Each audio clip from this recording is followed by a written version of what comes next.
seems the last shot has been fired. In July, the council began to remove the tree, but was stopped by a conservation order imposed by the Heritage Council. However, that order appears to have been in vain, because the tree is now officially dead, and its remains will be removed in the next few days. After that, the bridge project is back in the hands of the government. The Department of Main Roads has the responsibility for the design and the construction of the bridge itself. Now, that design involves building around the base of the old tree. So Council's happy it took that decision to chop the tree down in the first place? It wasn't a quick decision. It was a decision that took a number of years to debate, and having made the decision, Council did move. I believe the Council is very satisfied that it made the right decision, because since that's happened, we're seeing real action in the field, and we're now informed by the Minister that we could see a bridge here by the end of 1984.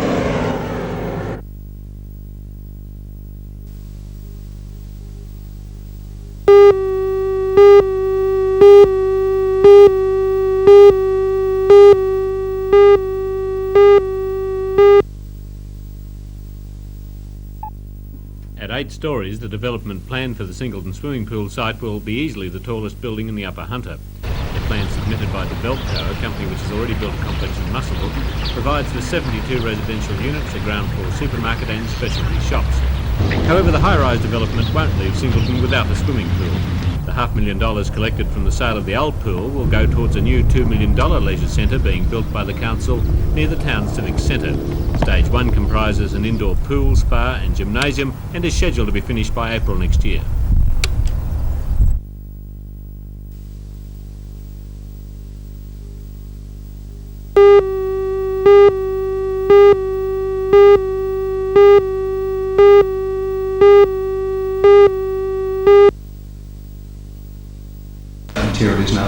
Today, the public inquiry being conducted before Commissioners Simpson and O'Connell heard the RW Miller Company argue that it had been given the necessary permission by the Shire Council and the State Pollution Control Commission to expand annual production of Stage 1 of East Mount Thorley open cut from 1.1 to 1.7 million tonnes. A move which the company said is necessary to maintain the viability of the mine. The Department of Environment and Planning, however, claimed the company did not have the necessary approvals and had restricted output to 1.1 million tonnes by the rather backdoor move, making that provision of its approval of Stage 2, which is a 4 million tonne a year operation scheduled for 1984. And various last week, the Premier sounded off the government department delaying mining projects, and on Friday, the Department of Environment and Planning agreed to the increased production from Stage 1. As a result, the inquiry is now largely confined to debating the fine print of the necessary approvals.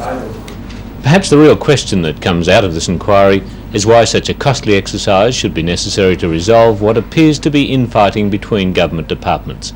Even the Premier, from his statements last week, appears to be asking the same question. Quite rightly, the public, which will inevitably bear the cost, might like to know the answer.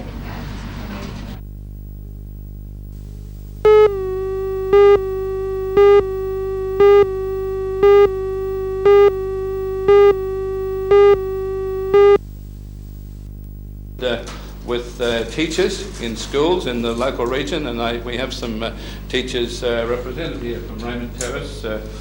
We better hasten on. The first methods that Tom ago have introduced. It's training.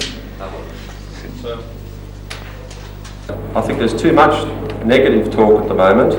We'll never get out of this economic recession unless we be positive. And here at Tomago we have a positive example of what can be done with a company who is totally enthusiastic, has the future of the valley at its heart, and has full confidence in the New South Wales economy.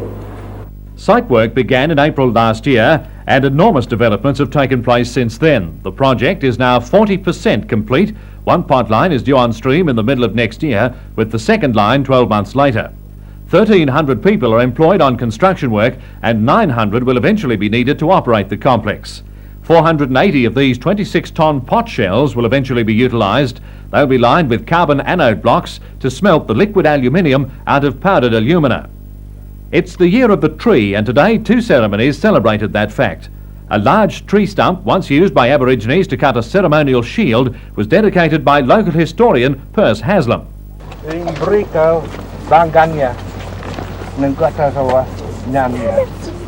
So I hereby declare this officially dedicated in the name of the first people. A group of Aboriginal children celebrated the event with a traditional chant.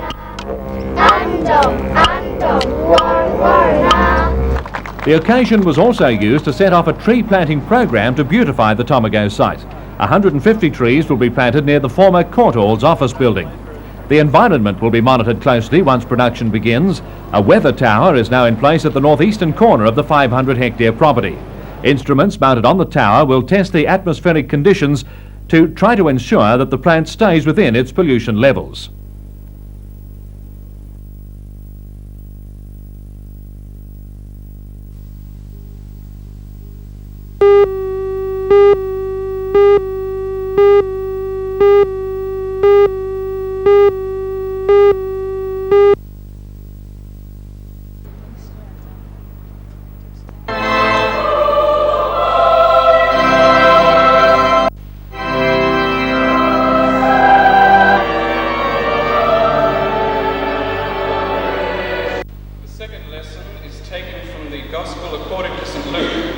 He opened the scroll and found the passage which says,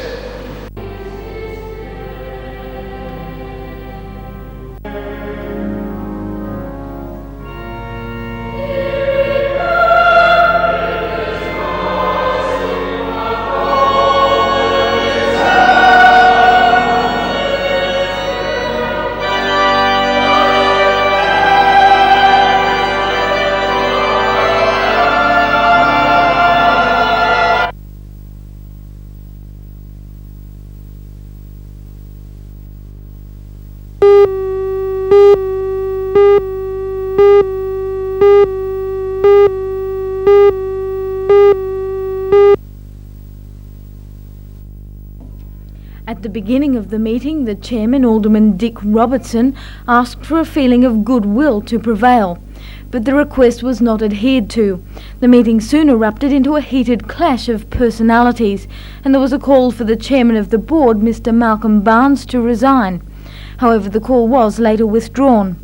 Although the meeting began badly, it resulted in a general feeling of confidence in the Hunter Valley Theatre Company's future. The members and the board are optimistic about that future, even though the company is $128,000 in the red. The chairman of the board, Mr. Barnes, says the company is to take out a loan to cover all or most of its debt. He believes the theatre group will be able to repay the loan by holding a series of fundraising functions. The company also intends to acquire a computerised accounting system, one that will give an immediate readout of its financial standing. The company will meet again early next year when a new artistic director is found to replace Mr. Arnie Nemi.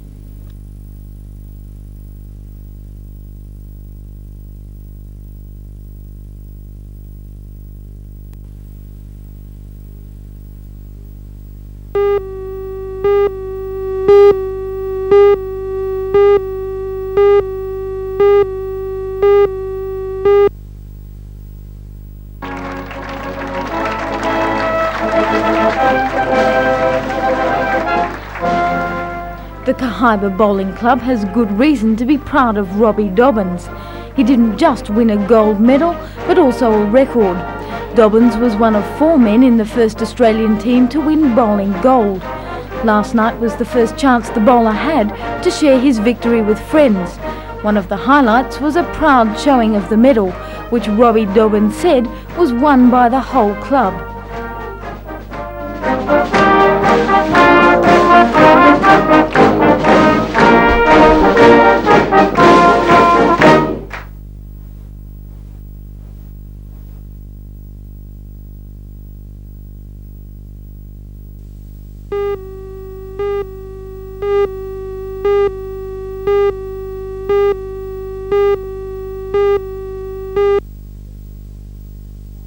These three tournaments are being played before the major Australian tournaments to give our younger players that are coming up through the junior ranks, and also the ones that are just out of junior ranks, the opportunity to try and break into the major, senior tournaments. Now you have quite a few overseas players playing in this tournament. Yes, we've got about 14 girls. We've got a French team out here with a manager, and they are all junior players, but they are sending them out here for experience, which also gives our kids the opportunity to play somebody different. Who are some of the good players that we should look for during this great week of tennis? Oh, well, all the French girls are very good. They play a different style of game. They're used to coming off the clay courts, and so you'll see a lot of different styles. Well, the top seed is Marie Booth. She's from the Australian Institute of Sport, and all of the Institute players are playing here this week, except for Anne Minter, who has to have exams. So. Well, Carol, I wish you all the very best for the $10,000 Berry Fruit Juice Tournament, and I'm sure we're going to see some great tennis this week.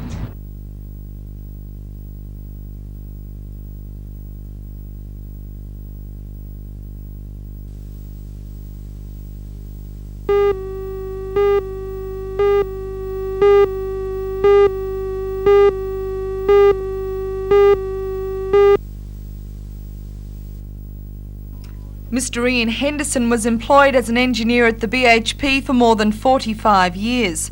During that time, he was closely associated with the Newcastle division of the Institute of Engineers and was particularly interested in graduate and student activities. After Mr. Henderson's death in 1975, a memorial prize was set up to try to inspire and encourage students and graduates from the engineering faculty. The prize, which is donated annually by the Newcastle division of the Institute of Engineers, consists of a medal and a cash prize of $100. Before unveiling the plaque, the Vice-Chancellor of the University, Professor Don George, said the memorial prize was a show of support for both the university and the engineering department.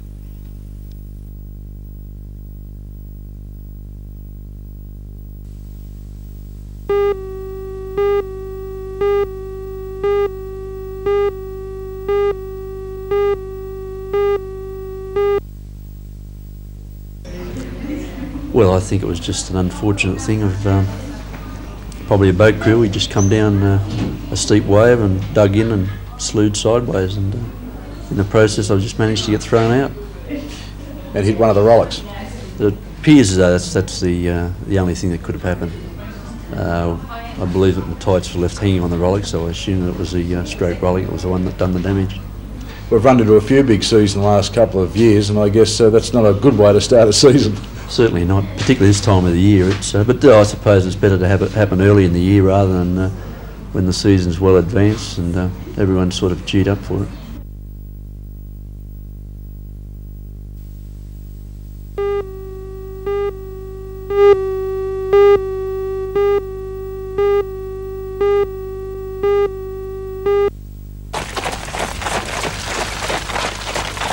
Prince Philip's head coachman apparently has gained a good teaching reputation down under. This is his second visit conducting schools in 3 states. Mr. Saunders rose from the ranks of the royal household to head coachman 3 years ago, training Prince Philip's horses which are driven competitively. At times it's necessary, according to Mr. Saunders, to imitate the Duke's voice, so not to confuse the horses. We tend to rather talk the same sort of language to them. Obviously our voices are a little bit different, but we use the same words of command and it works quite well actually. That's a good boy, Billy. Walk on first thing. Good boy, Billy. Billy. Come on, Bill. Mr. Saunders will spend this week in our midst as guest to the Hunter Pleasure Driving and Harness Society. And while he's eager to pass on his knowledge of horses, he's not so eager to pass on any information about the boss. But there's no doubt he's a faithful servant. He's a hell of a guy, actually. I wouldn't work for anybody else.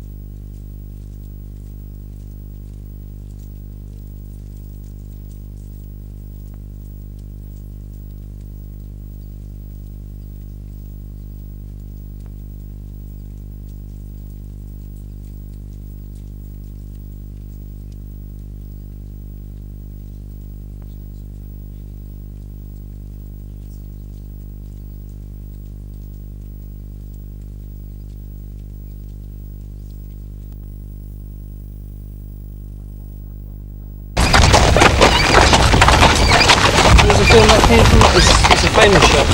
Stagecoach film. You'll remember the Walk along, there's a good girl.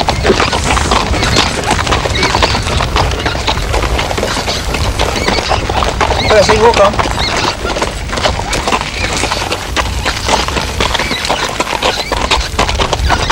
Good for the minute, that's... Walk along, good girls. Walk on.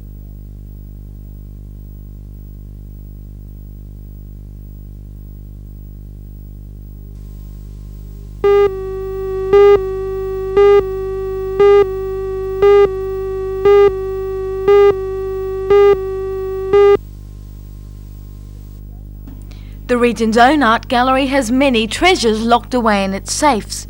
However, some of those valuable artworks can now be viewed.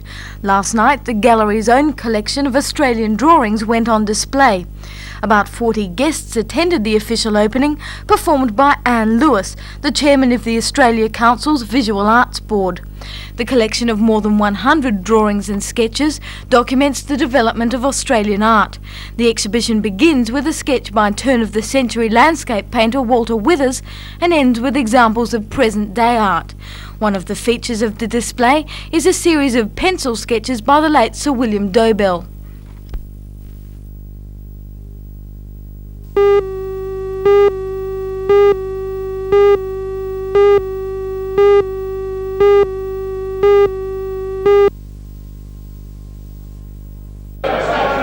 It's the annual Newcastle District Transport Antiquarian Society luncheon and yarn swapping get-together.